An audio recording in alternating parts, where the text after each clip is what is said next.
Good morning, good afternoon, or good evening. Wherever you are, remember you have greatness inside of you. Welcome back to another App Daily News with the hockey coach guru called Frenchy. Today, episode number 217, where you have a new coach today. First of all, I'm going to give you some update about the World Junior Championship Montreal Canadiens prospect. The first line, bench, Suzuki, DACH, and CAUFIELD. Boom, on the bench. Then the roadmap of the Colorado Avalanche, how they did it to win the Stanley Cup. And finally, the last video about the Ab Review 2022. But before we start, we invite you to click on the like, subscribe to Hockey Nation Live Show, leave me a comments about this episode and sharing this video on your social media. And let's dive in, talking about my first subject of the day. My first subject of the day, guys, about the Montreal Canadiens review game between the Habs and the Panthers. First of all, the indiscipline. Another time this month in December for the Montreal Canadiens. 6 penalties against the Panthers last night. The PK problem, they gave 3 goals of the 6 PK. 14 goals, guys, they gave on the shorthanded.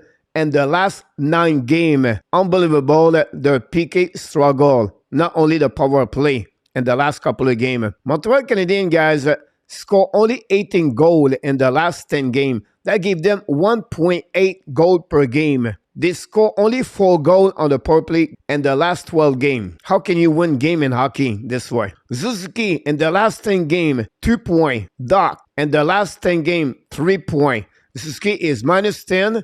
And DACH is minus 6. What about CAUFIELD? 4 points. Minus 8 in the last 10 games. Voila, that's the problem. The Montreal Canadiens first line was benched yesterday with a minus 3 against the Panthers. They play an average of 15 minutes. CAUFIELD and DACH, 17 minutes for Suzuki because he played on the PK. That's give you an idea. Martin St-Louis right now does not like the situation with Suzuki line. Yesterday again, Barkov opening line for the Suzuki. They scored 3 goals. That's the big difference right there. So Montreal Canadiens, guys, when the first line play at the level they play right now, cannot go to win any game. They have to become better as a line to play on defensive zone coverage. Since the beginning of the season, they cheat. They don't want to pay the price.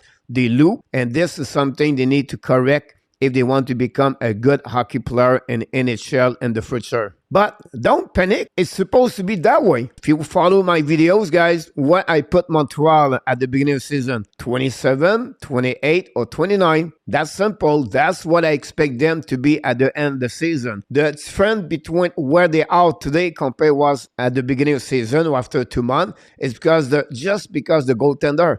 The goaltender, they play so good since the beginning of the season, changed really the record of the Montreal Canadiens. It's about development, guys. Jekai 5 goals already. Kaden Coley have an amazing, great year. Hopefully, his injury is not severe because he got hurt yesterday against the Panthers. We have to focusing not on winning, not focusing the record. We need to focusing on the development of the each players. And I ask you this, patient with them. That's it. Cannot complaining about the PK, power play, Martin St-Louis, Sakowski, Drouin, Hoffman, Dadonov, Armia, Peseta, Evans.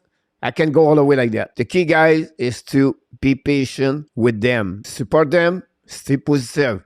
I'm going to give you in the next couple of minutes, guys, the roadmap, what it took for the Colorado Avalanche to become a Stanley Cup winner last year. And this complete, guys, my first subject of the day. My next subject, guys, about the World Junior Championship 2023 Montreal Canadiens prospect update. Canada won by the score 11-0 versus the Austria. Bedard continues to performing with the Team Canada. Already 14 points, guys, in 3 games. Joshua Roy had 3 points yesterday, 1 goal, 2 assists. That gave him 5 points since the beginning of the tournament. Still play on the first line. Then you have 3 other teams have a W yesterday. Team USA, Team Finland, and Team Sweden. All the other prospect Montreal Canadiens have 0 points yesterday whatsoever. They play very well. This complete, guys, my little subject of the World Junior Championship. And let's move on for the next one. My next subject is a quick one, guys. Is about Montreal Canadiens no surprise this month. We knew they were going to have a very difficult month in December 15 game, with 11 of them on the road, so only 4 at home. The last 8 games, they are 1-6-1. The power play is a problem. The PK is a huge problem. The indiscipline penalty is a big problem, and they cannot score. Put this all together with all the injury they have with Madison, Savard, Monahan, Gallagher all at the same time. That's make Montreal have a very difficult time to win. Play with 5 rookies does not help.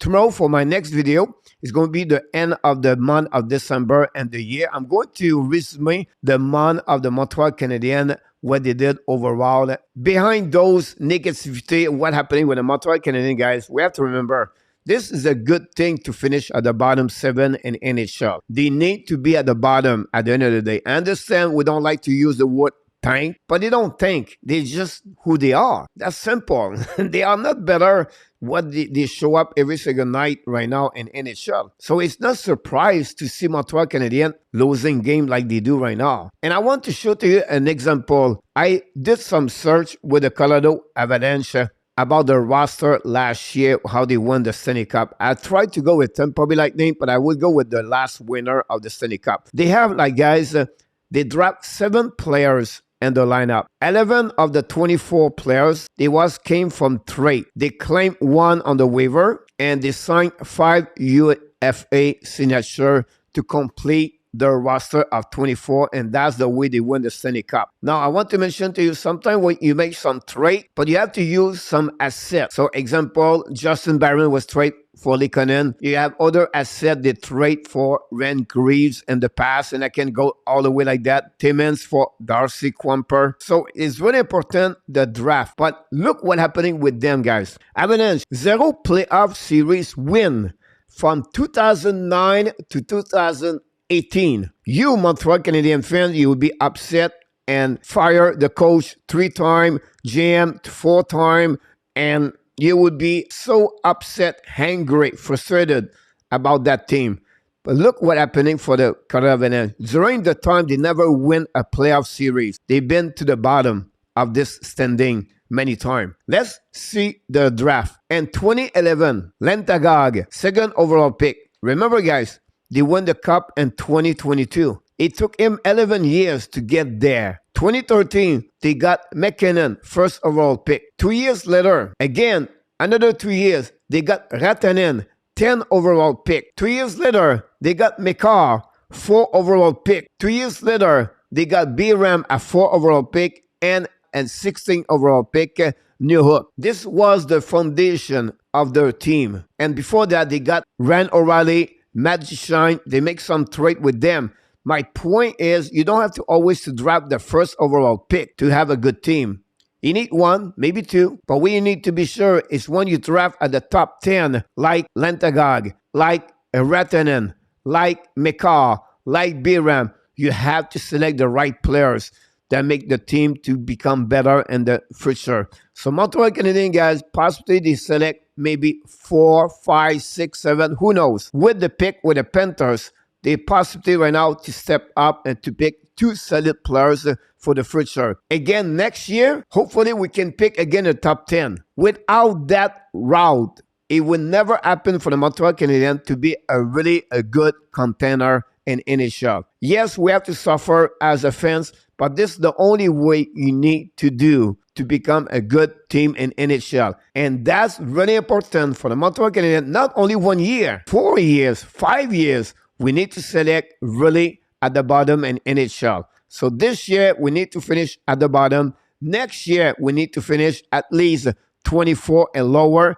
And then after that, maybe we can pick it up good picks overall. That's really important. Then Duo, Hugo have to select good trade with time. So it'll be really interesting. But this is the roadmap, guys, if you want to win in NHL a Stanley Cup. Not always that way, but that's pretty much great draft pick, great trade, a good signature. This is the recipes to winning the Stanley Cup now in NHL. this complete, guys, this subject. Let's move on for the last one of the day. My next subject, guys, about the Montreal Review 2022. The Montreal Canadiens trade their 13th overall pick for Kirby Dach. We know yesterday what happening. We talked about from the trade from Romanov to become a 13th overall pick, and they select Kirby Dach. I believe for me, this is a great trade for the Montreal Canadiens. If you think about the situation now, the Montreal are with Kirby Dach. Montreal Canadiens trade Weber to the Vegas Golden Knights. Again, Dadonov. I know you're going to tell me we suffer with Dadonov this year, but that open up now to not have the salary cap of Weber for the next 4 years. So overall, I think it's a good trade for the Montreal Canadiens. Finally, the last trade I want to talk about, guys, is the Montreal Canadiens got for Calgary Flame future consideration. They gave away for Monahan and first round pick. With Monahan, possibility to get another first round pick. So this is the best trade for the Montreal Canadiens, just behind Ben Chariot when they trade him for the first round pick from the Florida Panthers. That's the pick we're going to use the next NHL draft, non-protect by the Florida Panthers. So the Montreal Canadiens are a winner with the trade with Ben Chariot. So this guy conclude all the subject I have for you on the episode 217. We are right now, guys, 2 videos before the end of the year. I'm going to go tomorrow, the last one, with a little bit what happening with the Montreal Canadiens for the month of December and give you a little bit a review of the 2022 and NHL overall. Expect this on the episode 218. 219, I give you all the stats for the Montreal Canadiens for the month of December. Couple of videos for the Montreal Canadiens, the Ab Daily News. But before we leave, we invite you, please don't forget to click on the like, subscribe to our Canadian show, and please leave me a comment about this episode. And of course, you have greatness inside of you. And I wish you an amazing, blessing day, everybody.